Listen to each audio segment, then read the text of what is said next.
This is your World War III update, and I hope you are sitting down. Allow me to quickly summarize the calamitous events of the day before we do the deep dive analysis. Now, Zelensky is informally requesting nuclear weapons from NATO and the United States. Well, on a very prominent podcaster platform, he made a request several times for nuclear weapons as a precondition for entering into peace talks with Vladimir Putin. Now, while at the same time, Ukrainian forces are amassing on the border of Russia near the Belgorod region, ostensibly in order to do another massive incursion similar to the one that they did in Kursk, although it may just be some sort of feint maneuver in order to misdirect Russian forces, draw them into that region so that they can attack elsewhere. All the while, we have Ukrainian military officials now saying that they've now been approved to do deeper strikes beyond the Kursk region, not only with their own weapons, which they've been doing for the longest time, of course, but with Western weapons, okay? Now, weapon shipments have recommenced back to Ukraine once again. Remember when they said they're putting a halt and they made a big theatrical display of it all at the White House that we're stopping aid to Ukraine? Well, it's basically back on again. In fact, Trump today said that they're actually interested in all of the rare earth minerals that are currently present in Ukraine, and the Russians have pushed back. The Kremlin spokesperson, Dmitry Peskov, has said today that don't even think about it. Those rare earth minerals that are worth over $10 trillion, 80% of which currently lie in the annexed territory regions that the Russians occupy, that's ours. That's what they said. So we are about to approach an impasse with this Russia-Ukraine wars thing, what was supposed to end in 24 hours as per the campaign promise of the Trump administration.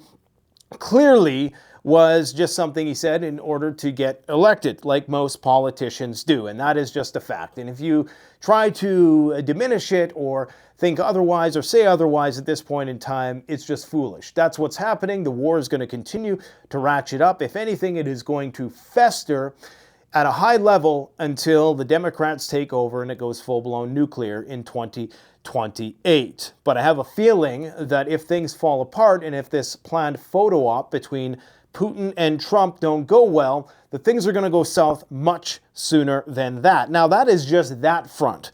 The real interesting story, which we know is going to materialize very soon into some sort of calamitous, cataclysmic event, is what Trump said today about the Gaza Strip. He basically said that we're going to own it, we're going to put troops in the Gaza Strip, and repeated on multiple occasions when pressed by reporters that indeed they're going to be doing an intervention, a military intervention into the Gaza Strip, of course, which they will invariably use as a springboard for more military activity into the Middle Eastern region. Chief among them will be on the Iranian front, because today Trump also said, and we're going to break it all down, we're going to show you all the videos of the reporter scrutinizing Trump and all the rest, and him doubling down just to make sure that we weren't hearing things.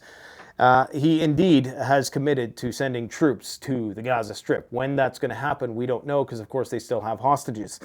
But of course, attached to this, and perhaps the crux of it all, is the Iranian issue. Now, Iran is preparing for an embargo of its oil tankers. Trump today said that they are going to prohibit Iranian oil from being accessed by the global market, and that they're going to be the ones to arbitrate who gets said oil. Of course, China is one of the main purchasers of Iran's oil, so I'm sure that they're not going to be too happy about that, which is perhaps why they've responded already with counter tariffs. They've seen Trump's 10% that they levied against China, and they've raised them 5% on certain commodities. But the Iranians are also preparing for a U.S. and Israeli joint strike on their nuclear facilities. Okay, so you think it's going to be a boring 2025 and you don't have to prep anymore? Guess again, okay? Things are about to get weird, and I've never seen in my life such an obsequious display of servility that Trump, for the first time ever, read a script. And look at this. I mean, the body language, The power body language there, it's undeniable who is really in charge. The White House is most definitely occupado by, well, let's just save that for the deep dive, okay? We all know who. Okay, so what do we got? So what was I talking about? Where did I end off here? So we're at Iran preparing for strikes against its nuclear facilities by the Zionist industrial complex. We also have NATO preparing an embargo on the Baltic, of course, trying to box in Kaliningrad, which is the exclave of Russia, as well as St. Petersburg. We have to talk about gold hitting an all-time high record. The media is completely silent about all of this as they continue to try to covertly stack gold and silver themselves in the hopes of not drawing attention to it, because once you get the consumer FOMO crowd in there, the price is going to explode. And right now you'll notice that despite the fact that every single week of 2024 and now 2025, we're seeing new record all-time highs in the gold market, they're not talking about it at all in the mainstream media. And this is a $20 trillion market, okay? We're possibly just months away from artificial general intelligence, according to Sam Altman and friends. We are effectively in a state of war, according to the Palantir chief technical officer, with the Chinese. We're in a state of war with the Chinese, and it's a new arms race for AI. I'm not sure of the agency that reported this, but it's been 100% confirmed that they've discovered that every human body in the West has the equivalent of a spoonful of microplastics in their brain.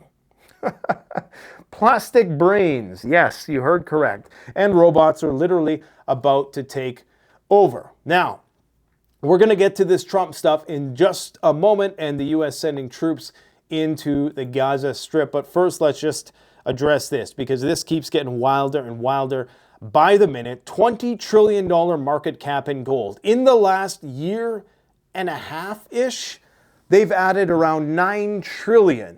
Now, I know we've been desensitized to these numbers, but $9 trillion US dollars have moved into the gold market, okay? $9 trillion. Why aren't you hearing about that? You hear about Nvidia, which is what, they've added maybe a couple trillion. You know, you could take the entirety of the crypto market and it's only like 2 or 3 trillion. And you have gold, which has added $9 trillion. And you're not hearing a peep about this in the mainstream media. Yeah, they got the gold bars that they're selling at Costco.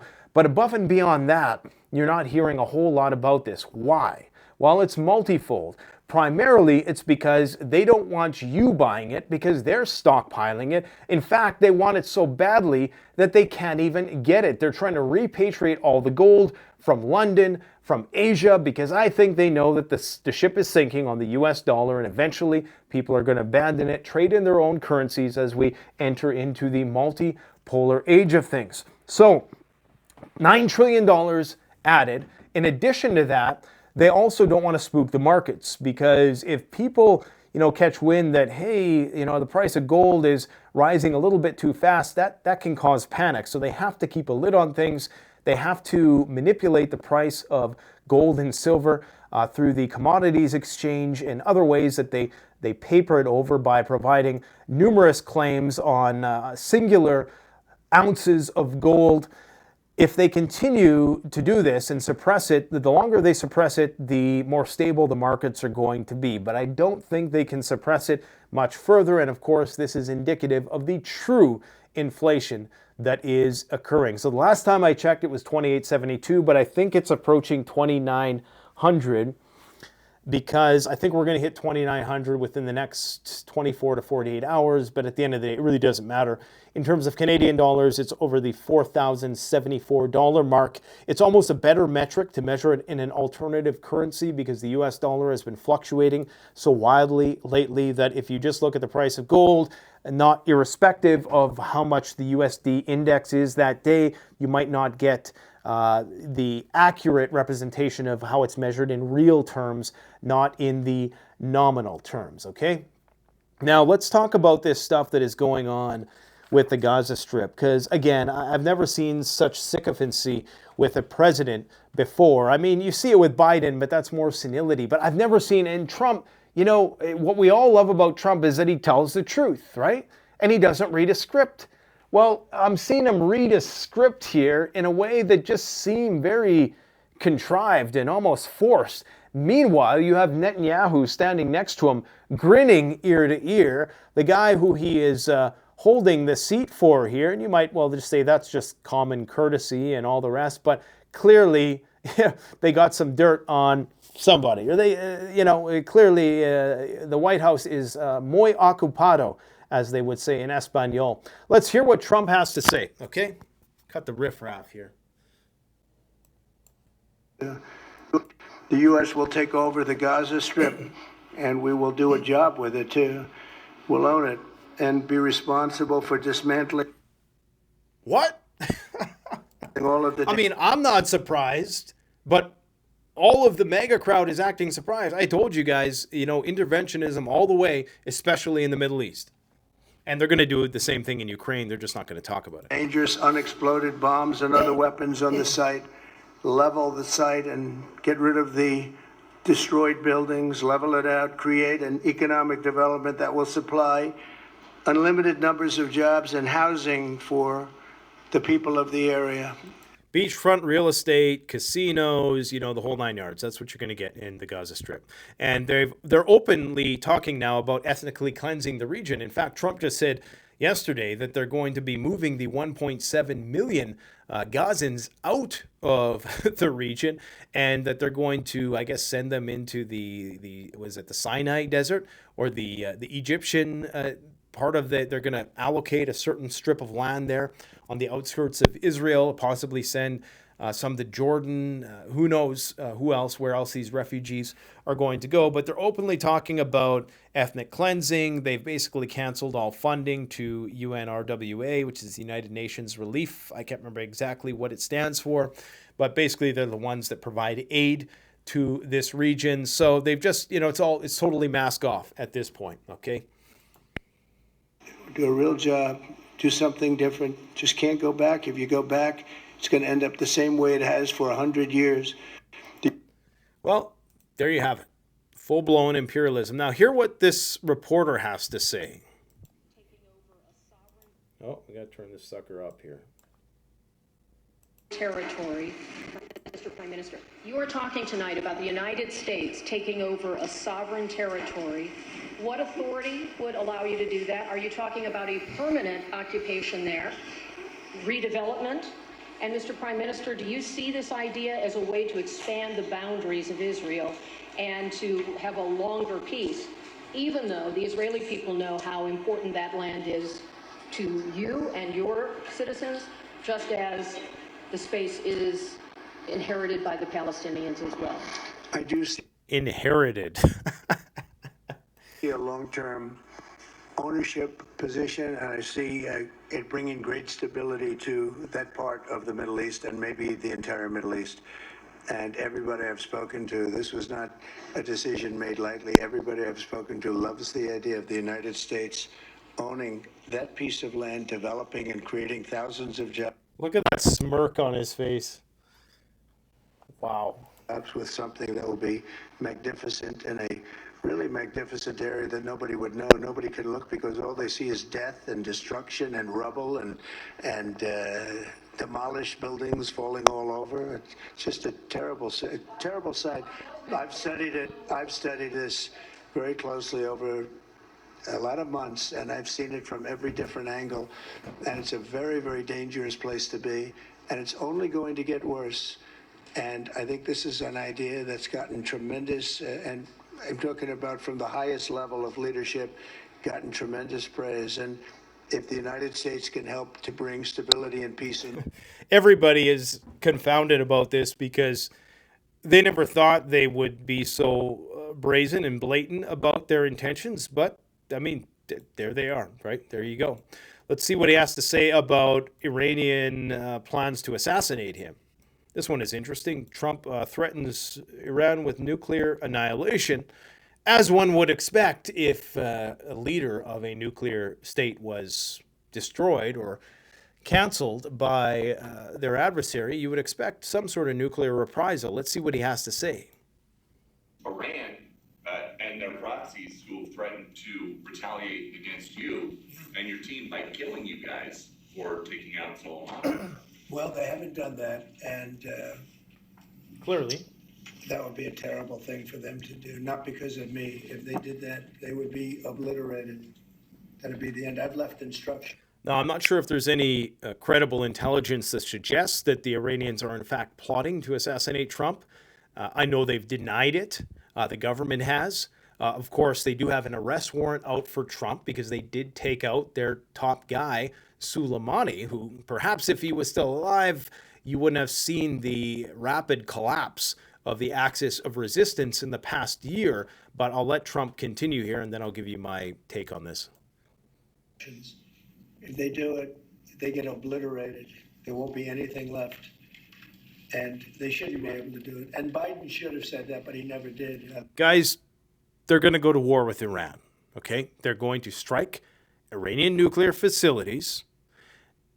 I got a lot of news to report on that, but just know that, okay? Get prepared for a war with Iran. Whatever externalities might arise as a result of that, and whatever knock-on effects it might have, you need to prepare for that. If you want to prepare for anything that is 100% certain, it's a war with Iran. I don't know why, lack of intelligence perhaps, but he never said it. If that happens to a leader or close to a leader, frankly, if you had other people involved also, you would call for total obliteration of a state that did it. That would include Iran. So I'm signing. Hopefully you could hear that. But yeah, I mean, and this is actually what you would expect. If somebody assassinated Vladimir Putin, of course, you know, Kiev would be toast. It would be in a nuclear radioactive ball of flames. So, but that's basically what is going on in the Middle East. Now, just to provide you a little bit more detail, they're going to be imposing a maximum pressure campaign on Iran. They're going to be pressuring China to not buy oil from Iran, which I highly doubt that is going to happen because now China has tariffed U.S. oil shipments, and I'm not sure how much oil the Chinese get from the Iranians, but of course, if Russia's oil is knocked out, then China is in trouble, especially if they create chaos in Iran. Now, I don't think they have any intention of putting troops in Iran. They don't have the military capability for something like that. If anything, they're going to try to exact some sort of regime change in the same way that they're attempting to undermine Hezbollah. But if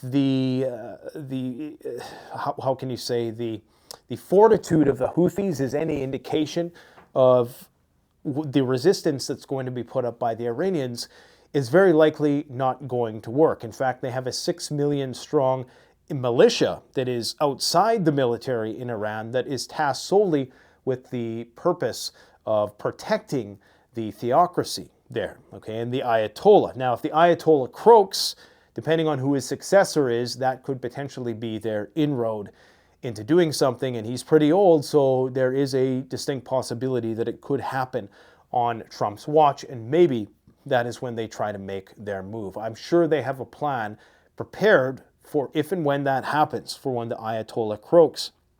They're going to be, he didn't say the specifics of it, and it's very hard to take what Trump says seriously. To be brutally honest, as I said yesterday with respect to the tariffs, which I think, in fact, Canada and Mexico were the ones who won at least that round, because the Canadians, in particular, we had a whole 100-page itemized list of tariffs ready to go. And I don't even know if the Americans had that. I don't even know if Trump's team, actually had all of the legalities and all the paperwork done for these tariffs, and if it wasn't just all bluster.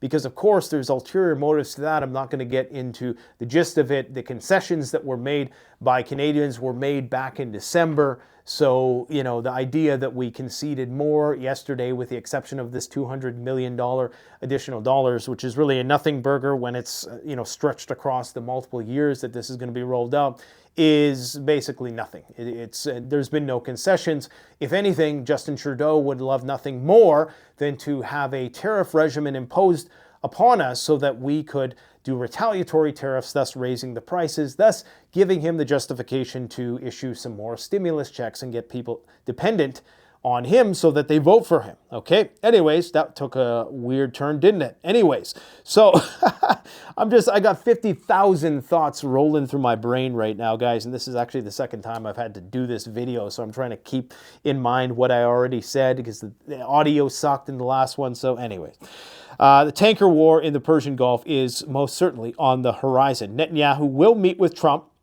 as he did today, to secure U.S. support for a joint U.S. strike on Iranian nuclear sites, citing the fact that the American participation is essential for such a mission due to the unique capabilities that the United States could bring. I think chief among them will be the stealth bomber platform, as it can carry the large bunker-busting bombs that would be required in order to penetrate Iran's bunkers deep enough, some of which are 500 meters below the surface. These are very, very deep, and even the bunker-busting bombs that they have are not guaranteed to be able to put these things out of commission unless they have nuclear weapons on them, which they may well, because of course the U.S. has those permissions within their nuclear doctrine to utilize nuclear weapons, even if they are not attacked and even if it is against a non-nuclear nation. And if they're just so openly talking about ethnic cleansing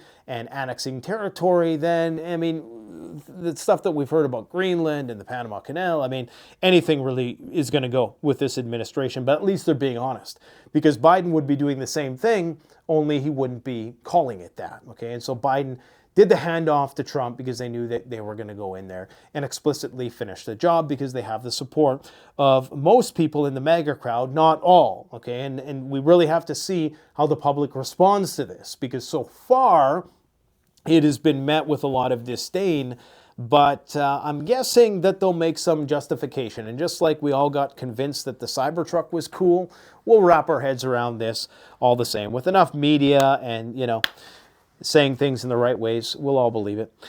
I won't. I never will, which is why I'm a prepper. But, So they need refueling aircraft, they need intelligence, they need air defense needed to effectively damage these underground nuclear facilities. They're going to be defunding the UNRWA relief agency to Gaza. They're going to be doing the forced expulsion of Palestinians. As I said before, Ukraine aid will recommence to Ukraine. There's going to be 1 billion more of weapons sent to Israel. I'm not sure if that's going to be audited by DOJ. I suspect it won't. And there's going to be more aid to Egypt. Now, some people say that this whole ploy is in order to build a bypass to the, not the Panama Canal, but the other canal, the Suez Canal, just in case they eventually lose control of the Suez Canal, to create another a pathway, a pipeline, and possibly an actual canal. I'm not sure if it's a canal or if it's a pipeline. I don't have the map in front of me. I talked about it on the channel several months ago, but now it escapes me. But a lot of people are saying that they need Gaza in order to bridge that gap, in order to put this, whatever it is, a pipeline or some sort of series of canals, which I suspect would cost immense amounts of money and probably wouldn't be worth it in the long run, especially when they got Egypt in their back pocket. But you never know what they're planning. The U.S. intelligence is reporting that Iran is, and this is according to the New York Times, reveals that intelligence that Iran is now considering a new weapon to deter Israel, of course a nuclear weapon, in the U.S. from striking Iran. Officials stated that while Iran remains a nuclear threshold state, it has not yet made the decision to develop an atomic bomb, but what they're trying to do is build out the infrastructure that would allow it to produce a nuclear weapon if such a decision were made. So they're getting all of the components that you would need to build one, including the trigger system and the means of deploying said weapons. And I presume we're talking about multiple weapons here, because one wouldn't be enough of a deterrent. I would say that you probably need at least 10 nukes. you'd have to come out with at least 10 to ensure that it was going to be a viable deterrent. According to this same intelligence source, they're claiming that the North Koreans are helping the Iranians, which is entirely believable. The North Koreans don't give a you-know-what at this point in time. According to this particular article, they are saying that it could be, there's been all kinds of estimates thrown out over the years, anything from a week to months. But even the Iranians themselves now are saying that we can actually assemble a nuclear weapon within 48 hours. We have all the ingredients if we want to. Now, is that just an attempt to try to prevent and discourage any sort of intervention from the United States and Israel? Possibly. But when we're talking about multiple stealth bombers coming over the horizon, as well as numerous F-35s, there is a distinct possibility that they could exact some pretty significant damage on the Iranians. They might be able to defend themselves to a certain extent, and it's not really that they have to worry about, okay? Or that we have to worry about. It would be the aftermath. It would be Iran neutralizing allied targets within the region and targeting their critical infrastructure and unleashing the Houthis on the Saudis, potentially, who appear to be on board with a lot of this, as they're going to try to resurrect the Abraham Accords and move that arrangement further along and bring peace and a long-lasting, establishing peace to the Saudis and the Israelis. So, yeah, that's what's pretty much going on the Middle Eastern front, okay? As I indicated before, briefly, NATO is preparing for war in the Baltic. NATO has largely completed preparations for a war in the Baltic Sea. They have this sentry operation, as it's currently termed, which is tasked with policing the Baltic and making sure that undersea cables are not cut by Russian or presumably Chinese vessels. It's also there to potentially board shadow fleet ships, okay, that are delivering oil to European countries. So it's kind of cutting off your nose to spite your face. But essentially what's happening is you have hundreds of Russian shadow fleet vessels which are covertly smuggling oil and other commodities, presumably raw materials, into Europe, who still is dependent on these things, but for whatever reason has been denied access to them, as they are in fact a vassal of the US empire. But I have a sneaking suspicion that that could very well change. There's certainly a conflict of interest. In fact, the EU today has called for sanctions against Israel as a result of their intent to annex the Gaza Strip. Now, that could just be optics.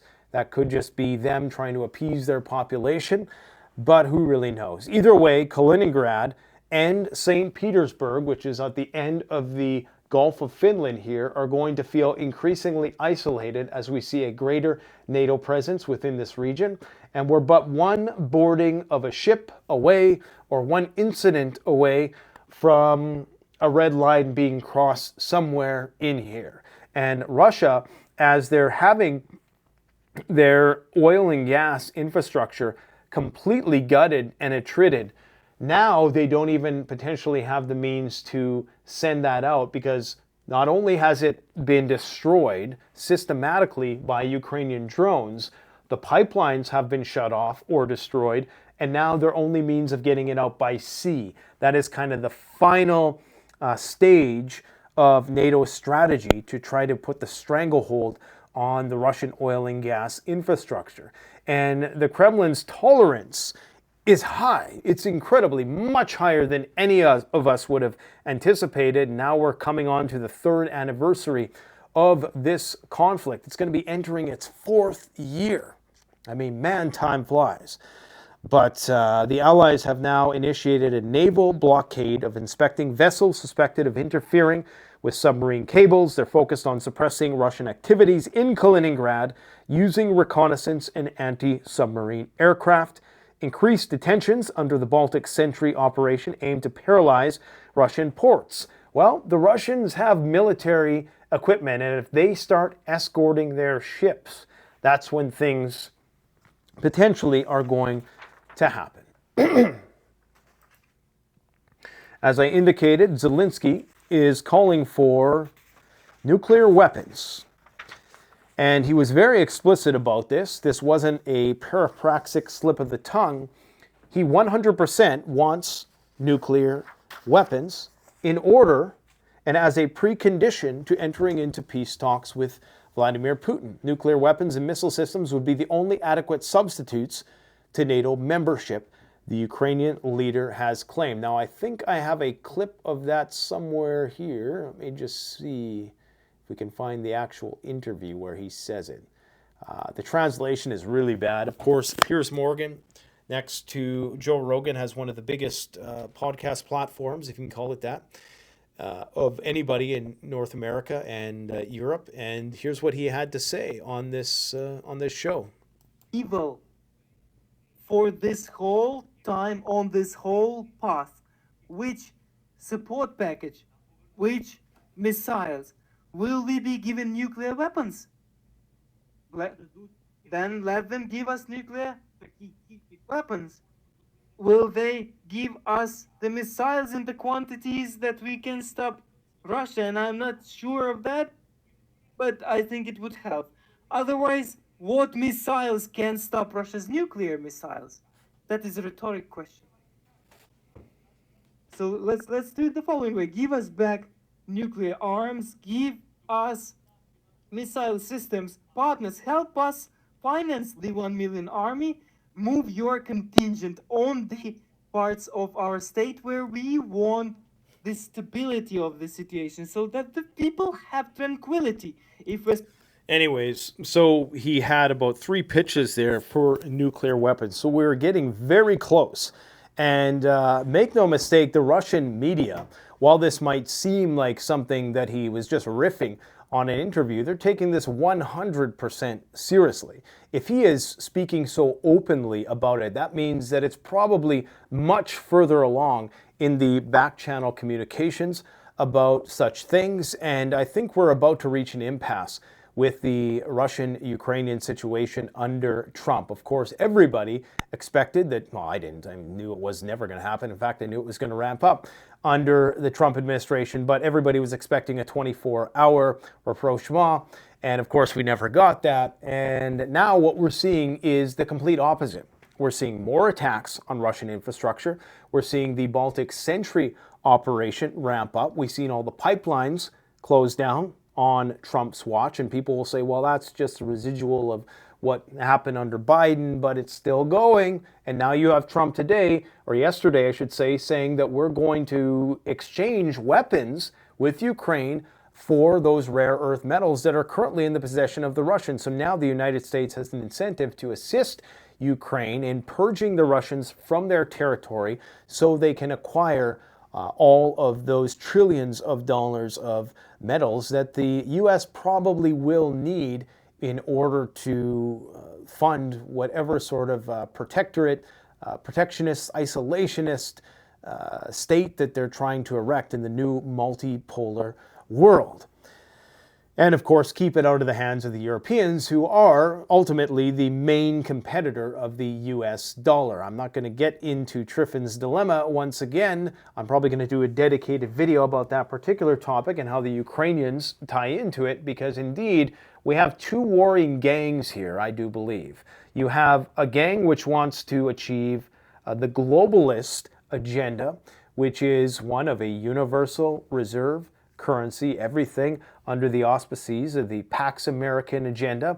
You also have another policy which is just to inflict chaos around the world so no other country like China or Russia or anywhere in Europe for that matter can compete with you while you batten down the hatches, repatriate all the gold from London and Asia as they're currently doing right now in New York, which is part of the reason why the price is spiking, and basically create a North American union of sorts that's against the world, that's fully automated, that now is relying on AI and robotics, doesn't need to rely on cheap sweatshop labor from China anymore, and basically reprice oil in domestic terms and not have oil pegged to a petrodollar, which is a set price that everybody around the world is going to dictate, that's going to be largely outside the dictums of the United States control. And if you can price your own, because the United States claims, and I agree with them to a certain extent, that they have a lot of oil, enough to kickstart their own industrial revolution 2.0. If you want to price it cheap in a way that's outside the global price, then you have to decouple from the petrodollar, okay? And you might say, well, why would they still want to inflict chaos in the Middle East if they don't care about the petrodollar? Well, it's about preventing China from accessing that oil. Anyways, I've went off on a wild tangent that I never intended to. So yeah, we'll try to clarify that in more depth in a future video. I'm going to do a dedicated video on Triffin's dilemma, and basically my theory that the whole objective of the Trump administration is to basically cease to be the US dollar reserve currency, and they're attempting to front run that by imposing tariffs on everybody, because in order to achieve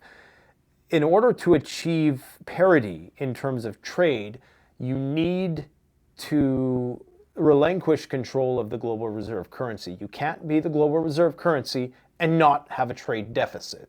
I'm not going to go into the details again, but that's essentially what's happening. So yes, that's what's going down, okay? In terms of what else is going on with Ukraine, now, according to a Ukrainian defense expert, they are saying that the ban on using Western weapons deep into the entire territory of the Russian Federation has been lifted. Now, we know there's been a ban on the use of these weapons that's been limited to the Kursk region, okay, and certain other parts in and around there, basically within, spitting distance of the Ukrainian border. And of course, arguably, these drones and all of this technology that they're using to strike deeper into Russia, this is all being assisted by the West with Western technology, Western scientists, possibly even Western pilots. But the Russians look the other way. So long as it's not a Storm Shadow, an ATACMS, a JASOM, or a Tomahawk missile, they appear to be okay with it. But now, according to this Ukrainian military expert, they are saying that Ukraine has had long-range strikes approved. The question is, do they have enough missiles to really do any meaningful damage? It appears, that was my opinion piece. The situation with restrictions on the use of Western weapons for strikes on the territory of the Russian Federation has really changed in a positive sense. Previously, and this is from the perspective of this Defense Express editor-in-chief Oleg Katkov, who of course is a purveyor of Ukrainian propaganda. I'll tell it like it is, okay? I don't think they have a vested interest in claiming that they can target deep into Russian territory if they can't, because then there would be something they would ask for. So anyways, he's claiming that they've had long-range strikes approved. The situation with restrictions on the use of Western weapons for strikes on the territory of the Russian Federation has really changed in a positive sense. Previously, we were generally forbidden to carry out such strikes. Now we operate with restrictions not only in the Kursk region, but we're talking about the entire territory without restrictions, in the entire territory of the Russian Federation. However, the question remains about the long range of these strikes. Russia has the means to strike deep into the territory of Ukraine. We only have our own means. So what he's saying is, we now have had these strikes approved, but we don't have the JASOMS missiles and the Tomahawk missiles, the longer range missiles, to really make a difference, okay? We only have our own means, which have a range of 2,500 kilometers, which is enough to, exhaust the majority of any sort of target of importance inside Russia. We don't have Western means capable of hitting targets at that distance. So the war with Ukraine is still intensifying. And the Kremlin has delivered the warning to the US president over the military aid proposal, because understand what that would mean. That would mean they're going to continue to give more weapons. And as Secretary of National Security Walz has indicated, they are actually willing to give long-range weapons, or at least he was in favor of that before assuming the role of the Secretary of National Security. Now, whether or not he is going to be the one to authorize such a thing, whether that needs congressional approval, it appears that everybody is on deck with whatever Trump is doing at this point in time, which is quite telling for anybody with half a brain as to whether or not and the extent of the anti-establishmentarianism exhibited by Donald Trump. But, I'll leave you to scrap about that in the comment section. So this is the map of all of the precious resources of Russia. And here is a more detailed map. This shows you the exact type of metal. And it also shows you, the concentration of said metals. Now, right now, Russia is where this is heavily concentrated here in the Donbass, where all the fuss is over. And it's no surprise that that is the most contested region. Remember, as I indicated before, I put it plainly and simply. When goods do not transit borders, armies do. As we enter the deglobalization phase of everything, you have more people on the planet consuming more stuff and drawing from a increasingly more limited and restricted finite pool of resources. Less stuff, more people, more consumption, particularly the 7 billion people who've been under the boot heel of the golden billion West for several decades. They want to start at least consuming 1/10 the energy that we do instead of the 1/100th they do right now. And if that's the case, they're going to want more stuff. So every war is a resource war, okay? And essentially what's happening is that the Russians control a lot of it, but of course the territories that they've annexed, they also lay claim to some of this, to where this stuff is concentrated here. And then of course you have radioactive elements due to Chernobyl and things of that nature. But in addition to that, a lot of this stuff is in the battle zone. So even if you wanted to set up industry here, you couldn't, because there's a war raging, and if the Ukrainians were trying to set up something there, presumably it would be well within striking range of Russia's more quantifiably numerous capabilities that it could bring to bear in that respect. So it's basically out of bounds. It's in the crossroads and the crossfire of the conflict where most of the resources are. Look, appears as though there's quite a bit of stuff here in that far part of the West, but most of this is just farmland, which of course does provide Europe. It's the breadbasket of Europe and numerous other places of the world. I believe they provide, is it 10% of the world's grain, or it's some significant number, 10 and 25%. A very significant number. When, remember, there was all that concern about, the price of grain skyrocketing and all the rest, while they're still transiting through there, but they're having issues with Polish border and all that. Anyways, Ukraine is preparing to invade the Belgorod region of Russia. The armed forces of Ukraine have built up troops near the border with Russia's Belgorod region, potentially indicating preparations for a new strike, according to Lieutenant Colonel Oleg Ivanikov, an advisor to the Russian Academy of Rocket and Artillery Sciences. Now, I was talking about this weeks ago, so it appears as though it might just be a bit of a feint maneuver in order to pin down the Russians in that region. For what purpose, we don't know. Zelensky claims to have 1 million soldiers. That could mean anything, because at the end of World War II, I believe the Germans had, it was something like 4 million soldiers still, but a lot of them just bailed. So, once you take out a certain amount, once you decimate, and that's where the origin of the term came, once you decimate an army, you basically take it out by a factor of 10, it can't function. And the chain of command gets all mixed up, and that's it. So we could see the precipitous collapse of the Ukrainian military at some point, unless the United States agrees to sustain it. Now, you're noticing that Zelensky is not meeting with Trump at this point in time. We're not sure what the reasons are for that. Is that just a face-saving tactic? Is it for optics? Because they know that the MAGA crowd does not see too highly of Zelensky, and they got to play pretend as if they're not supporting them when they really are. Kind of what Biden was doing with Netanyahu. Now the roles are reversed a little bit. So, Trump is going to surreptitiously continue to funnel weapons shipments into Ukraine, can keep it at a level where it's somewhat of a stalemate for the next 4 years, and the whole thing is going to flame up again. If that's the case, if anything you've taken away from today's presentation, please continue to prep. I mean, don't just, sit there mortified about the future, but, continue to prep, enjoy life, but just understand the world that we're entering into. Okay, we're entering into a world where there's less and less stuff, there's more and more people, and they want to consume more and more.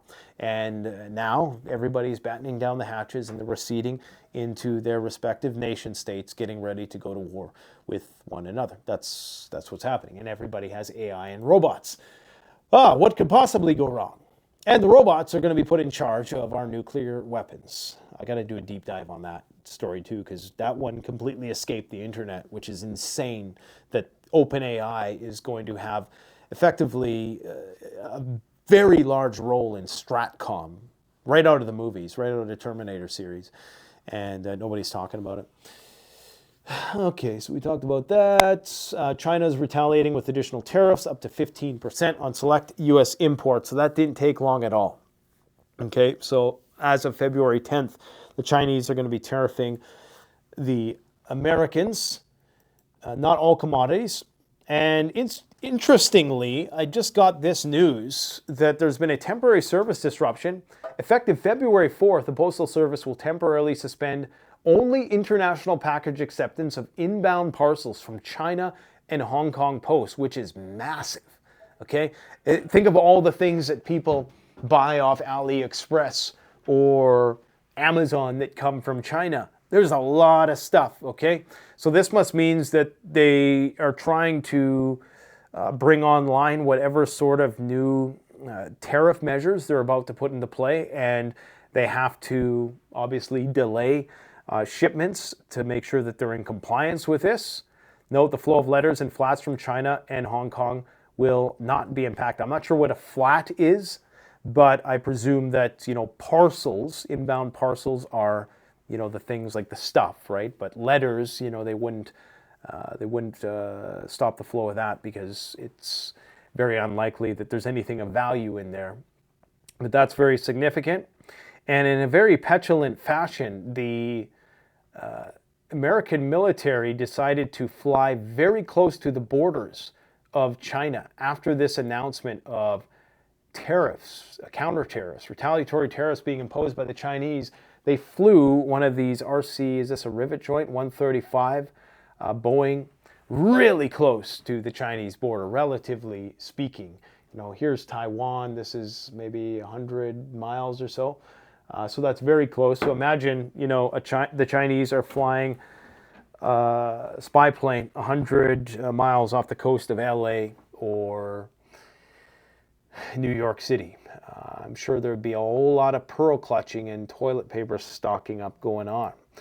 Now, this is the Chief Technical Officer of Palantir, which is basically a front for the CIA and the NSA and the FBI and any other three-letter agency that's involved in any diabolical build-out of the panopticon that's going to imprison us all for the foreseeable future. They're basically in charge of cybersecurity, of analyzing data.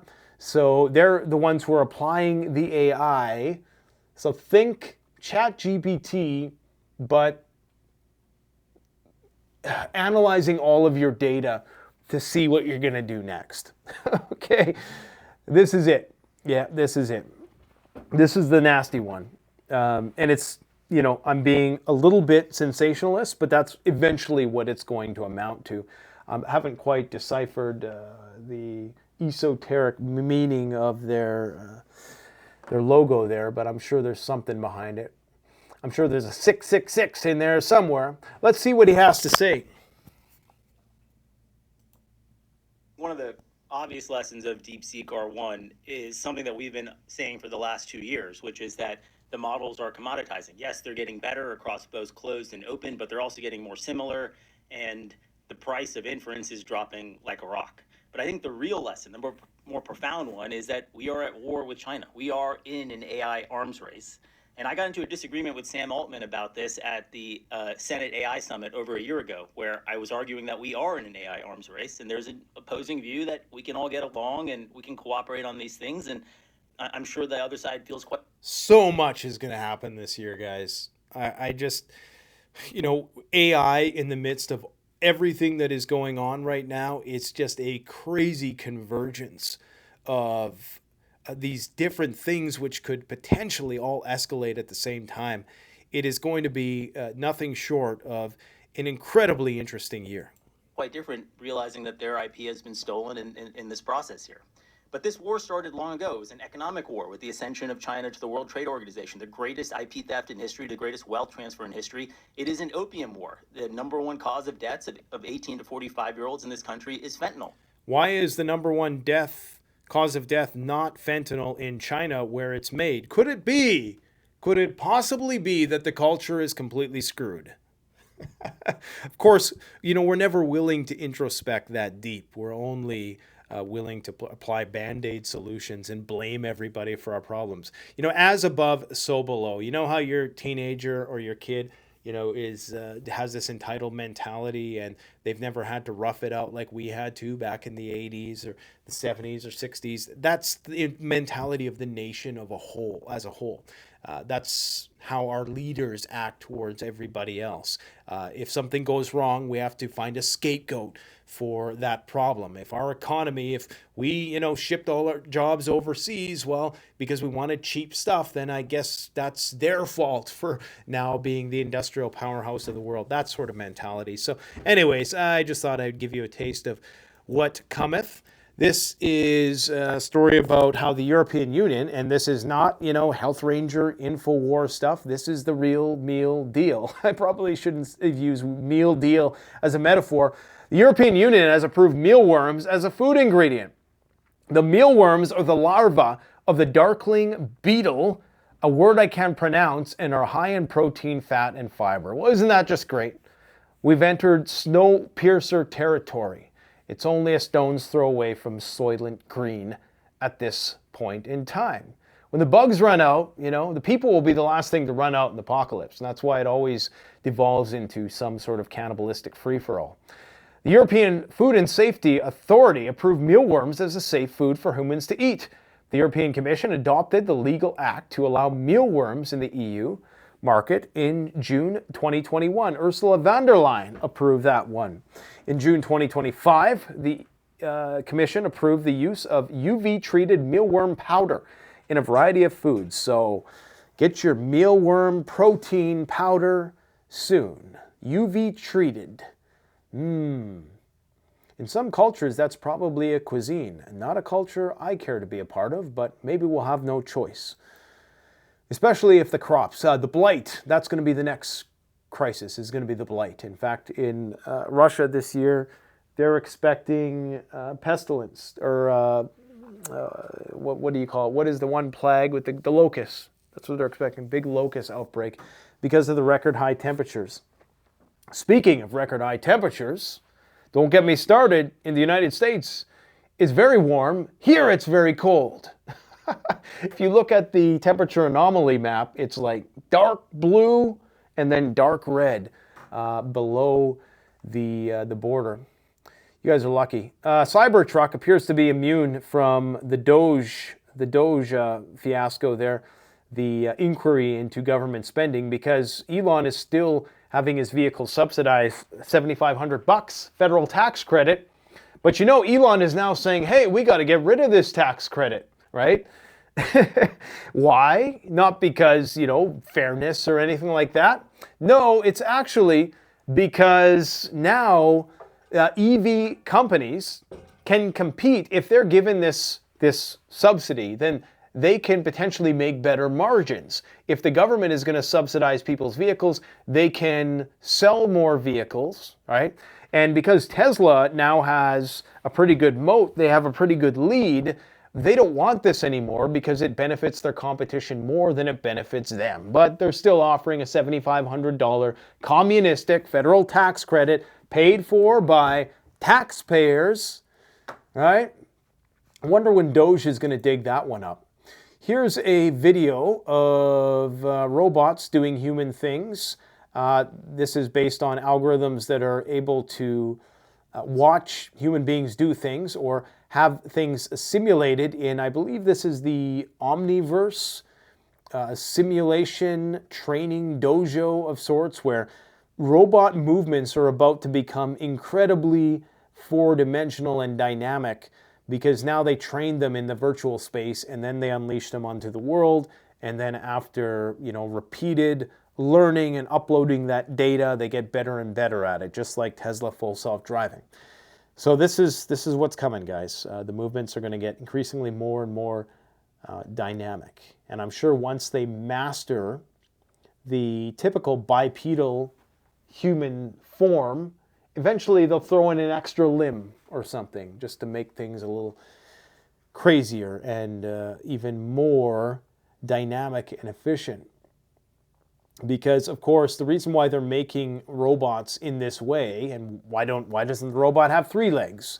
Is it because nature just made the perfect design? Not necessarily, but our society is built for things that look like that, right? So you have to, there's an advantage in building humanoid robots because they are amenable to cars and, kitchens and things of that nature. Everything is built for humans, so the robot that's going to be the most versatile in that environment assumes the humanoid form. However, nothing to say they can't have an extra appendage that doesn't pop out Inspector Gadget style. This is Sam Altman talking about long-term memory in AI. Now, I'm not going to play the clip, but essentially what he's talking about is very interesting because, this AI stuff is just out of this world.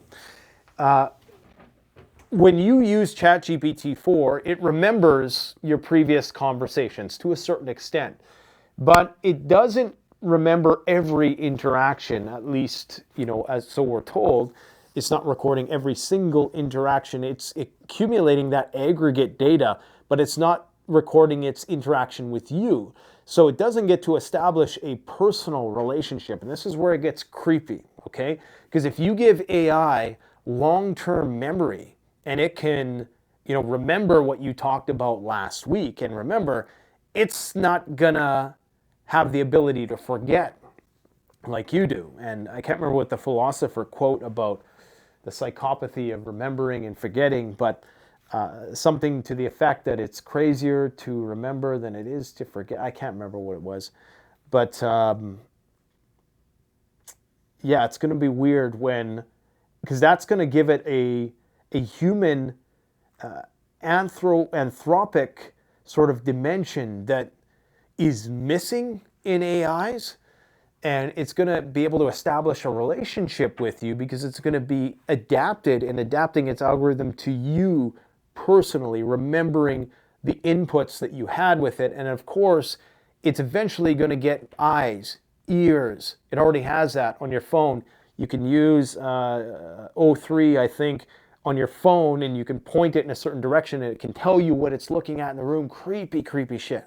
Now, when you put it all together, you get what Altman calls artificial general intelligence, which he claims is coming in somewhere in between ChatGPT 5 and 6.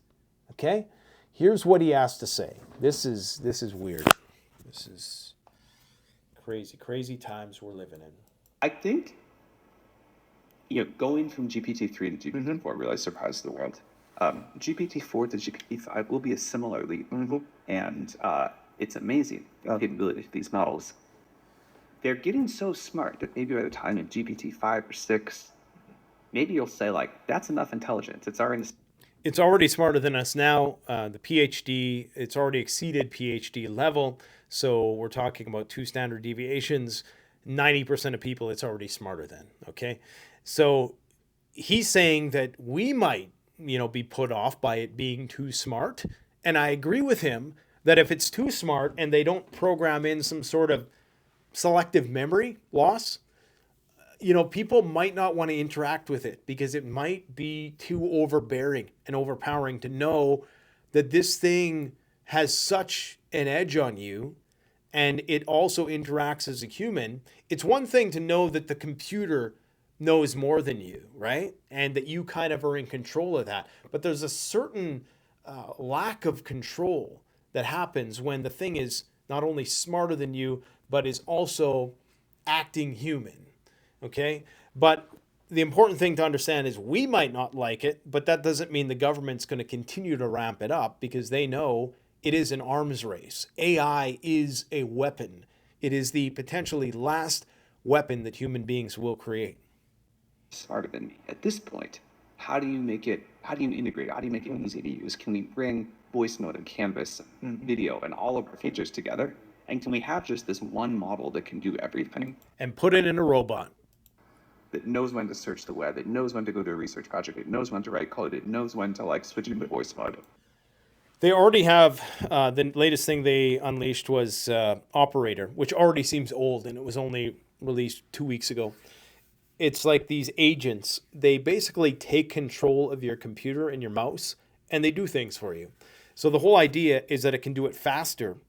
And instead of having to input data and be limited by the bandwidth of your meat sticks, as Elon so eloquently termed your fingers, you can tell the computer what to do. Go here, buy this, buy that, and it will use your computer as if you were using it, only much faster at the speed in which you can vocalize. Now, of course, the next step thereafter would be scrapping the auditory interface and just going neuron to neuron connection and just thinking something and it happening, basically. Which, of course, Elon Musk wants you to sign up for. Don't worry, he'll protect your data. I think that integration will be the next big milestone after we gain the intelligence part. We want to bring GPT and O together. So we have one integrated model, the AGI, that does everything all together. Sam Altman is a prepper. Remember, Big Sur, he's got a bug out location. He's ready for the end of the world. Just saying. It knows when to think hard. It knows when to be quick. It can do use all the tools. Yeah, very cool. It's all fun and games until somebody loses 3 billion humans in a massive nuclear disaster. This story, I guess already, did I talk about this one yet? No, I talked about the mealworms. Oh, this is the plastic. Yeah, we got plastic for brains. Next time, if you have a dispute with someone, instead of saying shit for brains, call them plastic for brains. The concentrations we saw in the brain, and this is on mainstream news. This is not Health Ranger Alex Jones stuff either. But imagine what this is, how gay this is making the frogs. The concentration we saw in the brain tissue of normal individuals who had an average age of around 45 to 50 years old were 4,800 micrograms per gram, or 0.48% by weight. That is insane. I mean, just think of the symbolism of that. Plastic people. We're literally plastic.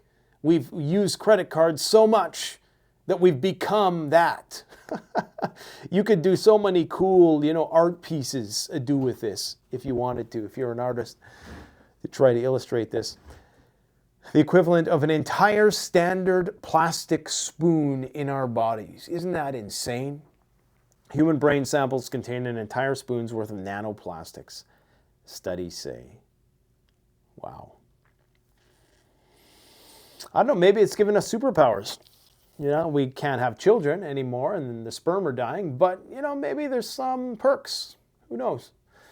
Coffee, the price is skyrocketing, just like gold. And Alphabet, this one might tank the markets tomorrow, but I'm not so sure because people are insane nowadays and it seems like nothing is going to crash this market. Even a crash will likely precipitate some sort of rally. It's weird. Warren Buffett, I just hope that the crash comes so Warren Buffett can capitalize. Please, let's bring the crash before Warren Buffett croaks. He's the next Betty White. And he's waiting. He's been waiting a long, long time. That meme, 84 years. So this might bring the markets down tomorrow, but gold, silver, food, medicine, guns, ammo, get all that shit. Everything we tell you to get, keep getting it. Keep getting it, man. Don't trust these guys. I know you want to trust them. I know you want the starry-eyed, blind allegiance and just hope for the best. And you see all this stuff happening and they're thumbing through all the numbers and they're doing the purges and all the rest. But don't be fooled because we are in a very, very risky global environment, and nobody is coming to your rescue. Nobody. They'll come there for a picture and a photo op, and they'll do this and that, whatever. But at the end of the day, you are on your own. Okay? So let's not rest on our laurels. I mean, you can if you want, but to your own peril. And there's going to be some people who are going to minimize, just like the Ukrainians and the Russians always minimize their losses and maximize their gains. Politics does that to a person. Politics makes you minimize the bad things that your political party of preference does and maximize their gains and amplify those things. So just this is why I'm not deluded by these things. Call me black pill, whatever you want. It's the truth. Nothing's going to change. Nothing is going to change except how you navigate this world. You can only change yourself. And like hell, I'm depending on anybody. I don't care if it's Trump or anybody else. I'm never putting my fate in the hands of some political party. I don't even think about it in those terms. That said, if you want to support this channel, go to CanadianPreparedness.com or just like, subscribe. I don't expect you to share the video because this is a lot of people's guilty secret. But if you, by all means, share the video, enlighten some people. Maybe they'll take an interest in this kind of stuff. I think I'm giving you guys a very unique way of explaining things and presenting information that I hope you find useful. And I assure you, we're on top of things. We're ahead of the curve. But we got about 27 or so days until this tariff thing comes around again. We'll probably get the can kicked down the road once again, but you might just want to stock up because either way, we're about to see some pretty serious black swans arise, and they're all going to conflagrate. Is that a word? Conflagrate at the same time, because this was just weird. This is just so weird, man. I just don't get it. Like, what do they have on these guys? What do they have on these guys? It's so weird, man.